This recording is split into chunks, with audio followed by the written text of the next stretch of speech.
नमस्कार दोस्तों।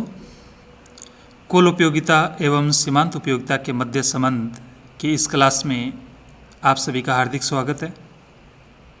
इससे पहले जो हमारी क्लास हुई थी उस क्लास में हमने जाना था कि यूटिलिटी उपयोगिता क्या होती है और इसका मेजरमेंट हम किस प्रकार से गणनावाचक विश्लेषण में और क्रमवाचक विश्लेषण में करते हैं। आज हम इस क्लास में हम जानेंगे कि कुल उपयोगिता क्या होती है, सीमांत उपयोगिता क्या होती है और दोनों के बीच में क्या संबंध होता है, उस पर हम विस्तार से चर्चा करेंगे। जैसा कि आप सामने देख रहे हैं स्क्रीन पर कि दाईं तरफ कुल उपयोगिता और सीमांत उपयोगिता के मध्य संबंध का एक रेखा चित्र बनाए गए हैं और इसमें जो येलो कलर में जो दर्शाया गया है ये टोटल यूटिलिटी कर्व है और रेड कलर में जो है वो मार्जिनल यूटिलिटी को इसमें दर्शाया गया है। इन दोनों के बीच में क्या रिलेशन है, क्या इसके बढ़ने के साथ में मार्जिनल यूटिलिटी भी बढ़ती है या फिर टोटल यूटिलिटी अधिकतम होती है तो मार्जिनल यूटिलिटी की क्या स्थिति होती है, या जब टोटल यूटिलिटी घटती है तो मार्जिनल यूटिलिटी कैसी होती है। इन दोनों के बीच में संबंध पर हम विस्तार से चर्चा करेंगे। सबसे पहले हम जान लेते हैं कि कुल उपयोगिता क्या होती है। एक उपभोक्ता को उपभोग की विभिन्न इकाइयों से संयुक्त रूप से जो उपयोगिता प्राप्त होती है उसे कुल उपयोगिता कहा जाता है। संयुक्त रूप से जो उपयोगिता प्राप्त होती है, मान लीजिए कि एक उपभोक्ता है, वो एक वस्तु की विभिन्न इकाइयों का उपभोग करता है। जैसे पानी का पहला गिलास से उसको कितनी उपयोगिता मिली, फिर दूसरे गिलास से उसको कितनी मिली, तीसरे गिलास से उसको कितनी मिली, इसी प्रकार से चौथे, पाँचवें और छठे गिलास से उसको कितनी उपयोगिता मिलती है। उन सभी का यदि हम योग लगा लें तो वो क्या होगी, कुल उपयोगिता कहलाती है। टी का तात्पर्य टोटल, यू का है यूटिलिटी अर्थात कुल उपयोगिता, equal U1 plus U2 dot dot plus UN। U1 अर्थात पहली इकाई से कितनी उपयोगिता मिली, U2 दूसरी इकाई से कितनी मिली, इसी प्रकार से 3, 4, 5 N तक अर्थात अनंत हो सकती है। उन सभी इकाइयों से मिलने वाली उपयोगिताओं को हम यदि ऐड कर देते हैं, योग लगा देते हैं, तो हमें कुल उपयोगिता प्राप्त हो जाती है। दूसरे शब्दों में इसको अगर डिफाइन करें तो किसी वस्तु की उत्तरोत्तर इकाइयों के उपभोग से, उत्तरोत्तर अर्थात लगातार उपभोग से प्राप्त सीमांत उपयोगिताओं के योग को कुल उपयोगिता कहते हैं। इसका भी एक एग्जाम्पल है कि TUN अर्थात n इकाई हो सकती है, 1, 2, 3, 4, 5, 6, 7, उन सभी की जो कुल उपयोगिता है वो कितनी होगी। यदि हम योग लगा दें, यहाँ पर जो सिग्मा का जो साइन है अर्थात ये समेशन बताता है, योग को बताता है। MU अर्थात मार्जिनल यूटिलिटी सीमांत उपयोगिता को बता रहे हैं, 1 से लेकर के डॉट डॉट डॉट N तक अर्थात विभिन्न इकाइयों से जो मिलने वाली जो उपयोगिता है अर्थात जो सीमांत उपयोगिता है उनका यदि योग लगा दिया जाए तो हमें कुल उपयोगिता प्राप्त हो जाती है। इसके बाद में हम जान लेते हैं कि सीमांत उपयोगिता क्या होती है। किसी वस्तु की एक अतिरिक्त इकाई के उपभोग से कुल उपयोगिता में जो वृद्धि भी हो सकती है या कमी भी हो सकती है तो उसे हम क्या कहेंगे, सीमांत उपयोगिता कहा जाता है। जैसे आपने पानी के 4 गिलास पिए हैं और जब 5वां गिलास पीते हैं तो वहाँ उपयोगिता में वृद्धि हुई है या कमी हुई है, वो जो वृद्धि या कमी है वो क्या कहलाती है, सीमांत उपयोगिता कहलाती है। आगे हम इसको एग्जाम्पल से और अधिक अच्छी तरीके से स्पष्ट करेंगे। कैसे ज्ञात करते हैं, MUN equal to TUN minus TUN minus 1, N इकाइयों से मिलने वाली कुल उपयोगिता। मान लीजिए आपने पानी के 4 गिलास पिए हैं और 4 गिलास से जो मिलने वाली जो उपयोगिता है वो 30 है, 30 के बराबर है। और अब जब आप 5वां गिलास पानी का पीते हैं तो कुल उपयोगिता जो बढ़ कर के जो हो जाती है वो 35 हो जाती है। तो कुल उपयोगिता TUN 5वीं इकाई से कुल उपयोगिता कितनी हो गई, 35। और चौथी इकाई तक कितनी थी 30, तो 35 में से 30 लेस करेंगे तो हमें जो अतिरिक्त इकाई की जो उपयोगिता वो हमें मिल जाएगी, वही क्या होगी इसमें सीमांत उपयोगिता होगी। यहाँ पर जैसे कि एग्जाम्पल दिया गया है, यूनिट्स ऑफ एक्स गुड्स दी गई है, एक्स वस्तु है जो 0 से लेकर 1 2 3 4 5 6 7 तक दी गई है। टोटल यूटिलिटी है वो 0 से लेकर के दी गई है 10 18 24 28 30 30 28 और मार्जिनल यूटिलिटी इसमें दी गई। मान लीजिए कि वो पानी का पहला गिलास पीता है तो उसको उपयोगिता कितनी मिलती है 10, तो कुल उपयोगिता हो गई 10। दूसरा गिलास जब वो पानी का पीता है तो उससे मिलती है उसको सीमांत उपयोगिता 8 के बराबर उसको मिलती है, तो 10 और 8 18 हो गए, ये कुल उपयोगिता हो गई। तीसरा गिलास जब पानी का पीता है तो उसको 6 के बराबर सीमांत उपयोगिता मिलती है, और 6 और 18 को हमने जोड़ दिया तो कितना हो गया 24। जब चौथी इकाई अर्थात चौथा गिलास पानी का पीता है तो उसको उपयोगिता कितनी मिलती है 4, और 4 को हमने 24 में जोड़ा तो 28 टोटल यूटिलिटी।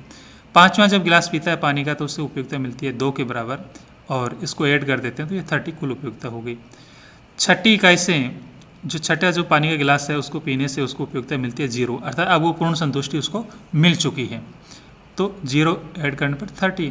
और सातवां गिलास पीता है तो अब उसके लिए नुकसानदायक साबित हो रहा है और उसको कितनी मिलती है सीमांत उपयोगिता ऋणात्मक हो जाती है -2, तो ये कितना हो गया 30 में से -2 लेस करेंगे तो 28। तो अब यहाँ पर सीमांत उपयोगिता कैसे ज्ञात कर रहे हैं, देखिए एग्जाम्पल से कि पाँचवीं इकाई की हमें ज्ञात करनी है, तो पाँचवीं इकाई से टोटल यूटिलिटी, पाँचवीं इकाई से टोटल यूटिलिटी कितनी है 30 -5 -1 अर्थात चौथी इकाई से कुल उपयोगिता कितनी है 28, तो 30 में से 28 लेस करेंगे तो कितनी मिल जाएगी हमें 2। तो पाँचवीं इकाई पर जो सीमांत उपयोगिता है वो कितनी हमें मिलती है 2 के बराबर हमें मिलती है। दूसरा भी इसका फॉर्मूला अल्टरनेटिव हो सकता है जो आप काम में ले सकते हो कि एम का तात्पर्य मार्जिनल, यू का यूटिलिटी, सीमांत उपयोगिता इक्वल टू डेल्टा, इसको जो ये त्रिभुज का जो साइन है इसको डेल्टा बोला जाता है, डेल्टा TU, डेल्टा का तात्पर्य होता है परिवर्तन, कि कुल उपयोगिता में कितना परिवर्तन हुआ, डेल्टा Q जो उपभोग की जाने वाली इकाई है उसमें कितना परिवर्तन हुआ। तो हमें पाँचवीं इकाई पर ज्ञात करना है, तो चौथी से पाँचवीं इकाई में कितना परिवर्तन हुआ 1, तो डेल्टा Q हो गया 1, और उपयोगिता में कितना परिवर्तन हुआ 30 में से 28 लेस कर देंगे तो कितना 2 का परिवर्तन हुआ, तो इसलिए यहाँ पर डेल्टा TU 2 और डेल्टा Q 1, तो हमें कितना मिला यहाँ पर ये 2 के बराबर हमें मिल जाती है। तो हम इनमें से एक फॉर्मूला कोई भी यूज़ कर सकते हैं जो सीमांत उपयोगिता के मेजरमेंट में काम आता है।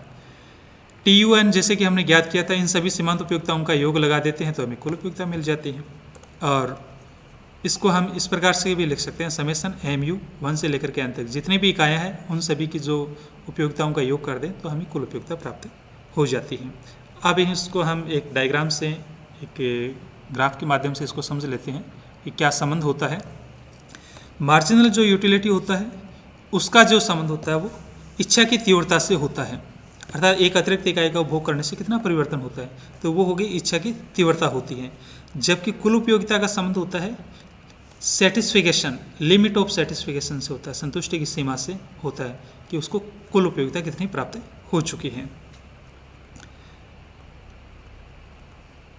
देखिए यहाँ पर एक टेबल वही बनाई गई है और दोनों में संबंध को दर्शाने के लिए यूनिट्स ऑफ एक्स गुड्स दी गई है, 0 1 2 3 4 5 6 7 तक है।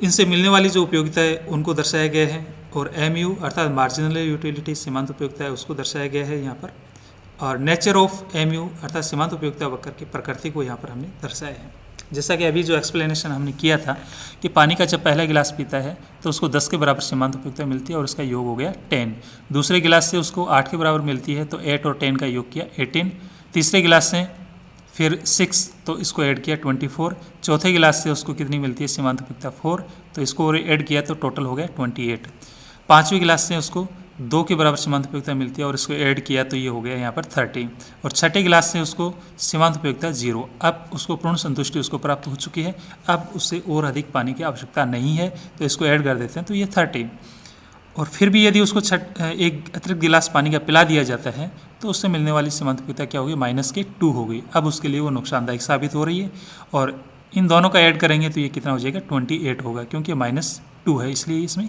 कम हो जाता है। नेचर की यदि हम बात करें mu, तो 0 से लेकर के यहाँ तक हम देख रहे हैं ये संख्या क्या है, धनात्मक है, तो इसको पॉजिटिव या धनात्मक लिख सकते हैं। 0 है अर्थात यहाँ पर ये सीमांत उपयोगिता कितनी है, 0, और -2 अर्थात यहाँ पर ये नेगेटिव हो चुकी है, सीमांत उपयोगिता ऋणात्मक हो चुकी है। अब इसका हम डायग्राम बना लेते हैं।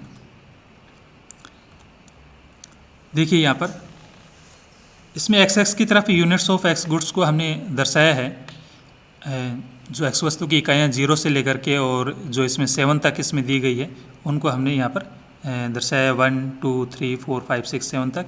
और दूसरी तरफ जो वर्टिकल एक्स है वहाँ पर हमने TU और MU को हमने इसमें दर्शाया गया, टोटल यूटिलिटी और मार्जिनल यूटिलिटी को दर्शाया है। टोटल यूटिलिटी इसमें अधिकतम जैसा कि आप देख रहे हैं यहाँ पर 30 है, और मार्जिनल जो यूटिलिटी है वो मिनिमम कितनी है, -2 है। तो हमने इसमें 5 के स्केल पर इसको दर्शाया, 0 5 10 15 से लेकर के 35 तक, और माइनस में इसलिए इसको नीचे की तरफ भी हमने दर्शाया -5 तक। अब आप देख रहे हैं कि पानी का जब पहला गिलास वो पीता है तो उसको टोटल यूटिलिटी भी 10 है और मार्जिनल यूटिलिटी भी 10 है। तो यहाँ पर हम देख रहे हैं कि पानी का जो पहले गिलास से जो उसको मिलती है सीमांत उपयोगिता और कुल उपयोगिता दोनों 10 है।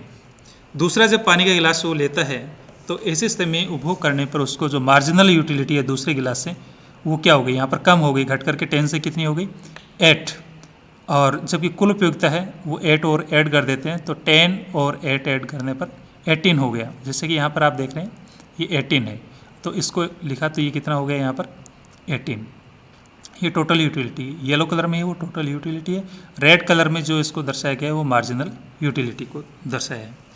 जब तीसरी इकाई को कंज्यूम करता है तो यहाँ पर ये 6 के इक्वल उसको मिलती है मार्जिनल यूटिलिटी। यहाँ पर आप देख रहे हैं कि ये 6 के इक्वल है, इस तरफ आप OI की तरफ आप देख सकते हैं, और टोटल यूटिलिटी है वो बढ़ करके अब कितनी हो गई, 24 हो गई।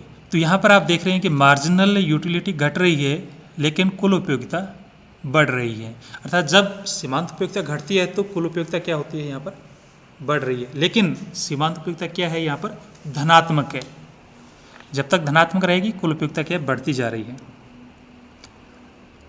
लेकिन घटती हुई दर से। चौथी इकाई पर मार्जिनल यूटिलिटी कितनी हो जाती है, घट करके 4, और टोटल यूटिलिटी है वो कितनी हो जाती है, यहाँ पर 28 हो जाती है। पाँचवीं इकाई से उसको जो मार्जिनल यूटिलिटी है वो 2 और टोटल यूटिलिटी है वो बढ़कर के कितनी हो जाती है, यहाँ पर 30 हो जाती है। छठी इकाई से आप देख रहे हैं कि मार्जिनल यूटिलिटी घट करके कितनी हो जाती है, 0 हो जाती है, और जब सीमांत उपयोगिता 0 हो जाती है तो इसको पॉइंट ऑफ सेचुरेशन कहा जाता है, अर्थात पूर्ण संतुष्टि का बिंदु इसको कहा जाता है। अब उसको और अधिक पानी की आवश्यकता नहीं है, और यहाँ पर कुल उपयोगिता भी क्या हो जाती है, अधिकतम हो जाती है। यहाँ मैक्सिमम TU कुल उपयोगिता अधिकतम हो जाती है। मार्जिनल यूटिलिटी जैसे कि यहाँ पर भी इसमें दर्शाया गया है 0 हो जाती है। तो जब सीमांत उपयोगिता 0 होती है तो यहाँ पर कुल उपयोगिता क्या होती है, अधिकतम हो जाती है। और जब मार्जिनल यूटिलिटी नेगेटिव हो जाएगी, जैसे कि 7वां गिलास उसको दिया जाता है क्योंकि उसको पूर्ण संतुष्टि प्राप्त हो चुकी है, लेकिन अब भी यदि उसको एक अतिरिक्त गिलास पानी का दिया जाता है तो वो उसके लिए क्या होगा, नुकसानदायक साबित होगा। -2 के इक्वल उसको क्या मिलेगी, सीमांत उपयोगिता उसको मिलेगी। तो यहाँ पर आप देख रहे हैं कि मार्जिनल यूटिलिटी कर्व है वो नीचे की तरफ आ गए है, नेगेटिव हो गए हैं यहाँ पर, क्योंकि इस तरफ क्या है, ये माइनस में है, तो -2 है जो कि यहाँ पर शो हो रहा है 7वें गिलास से उसको। तो ये ऋणात्मक होने से कुल उपयोगिता भी क्या हो गई, यहाँ घट गई है, जो घट करके कितनी हो गई, 28 हो चुकी है। तो यहाँ पर 3 प्रकार के रिलेशन बनते हैं कि जब सीमांत उपयोगिता धनात्मक होती है, यहाँ पर बढ़ करके गिरने लग जाती है लेकिन रहती क्या है, धनात्मक है। तो जब तक सीमांत उपयोगिता धनात्मक होती है कुल उपयोगिता क्या होती है, बढ़ती हुई होती है, कुल उपयोगिता बढ़ती हुई होती है। जब घटती हुई दर से बढ़ सकती है लेकिन बढ़ती हुई होती है। जब सीमांत उपयोगिता 0 हो जाती है तो यहाँ आप देख रहे हैं कि कुल उपयोगिता क्या है, मैक्सिमम है, अधिकतम हो जाती है। दूसरा संबंध इसमें यह होता है। और तीसरा संबंध ये होता है कि जब सीमांत उपयोगिता ऋणात्मक हो जाती है तो कुल उपयोगिता क्या होती है, घटने लग जाती है। जैसे कि यहाँ से आप देख रहे हैं ये घटती हुई है, तो ये घटने लग जाती है। ये हम संबंध को एक बार एक्सप्लेन फिर कर देते हैं। तीन इसमें संबंध होते हैं। पहला ये कि जब कुल उपयोगिता बढ़ती है, जैसे कि आपने देखा था रेखा चित्र में, जब कुल उपयोगिता बढ़ रही है तो सीमांत उपयोगिता धनात्मक होती है, अर्थात MU > 0। तो सीमांत उपयोगिता जब तक धनात्मक रहेगी कुल उपयोगिता क्या होगी, बढ़ती हुई होती है, लेकिन घटती हुई दर से बढ़ सकती है। जब सीमांत उपयोगिता शून्य होती है तो कुल उपयोगिता क्या होती है, अधिकतम होती है। तो सीमांत उपयोगिता क्या होगी, शून्य होती है तो कुल उपयोगिता अधिकतम होती है। और तीसरा ये है कि जब कुल उपयोगिता घटती है तो सीमांत उपयोगिता क्या होती है, ऋणात्मक होती है, अर्थात सीमांत उपयोगिता के ऋणात्मक होने से कुल उपयोगिता घटने लग जाती है। तो इसमें 3 प्रकार के ये संबंध होते हैं, 0 से अधिक अर्थात ये धनात्मक हो गया, 0 के इक्वल, और तीसरा है 0 से कम, यहाँ पर सीमांत उपयोगिता कम है, ऋणात्मक है, 0 से कम हो गई, ऋणात्मक हो जाती है।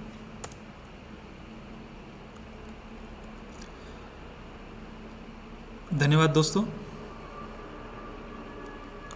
नेक्स्ट जो क्लास है law of diminishing marginal utility पर होगा, घटती सीमांत उपयोगिता के नियम पर नेक्स्ट क्लास होगी। धन्यवाद।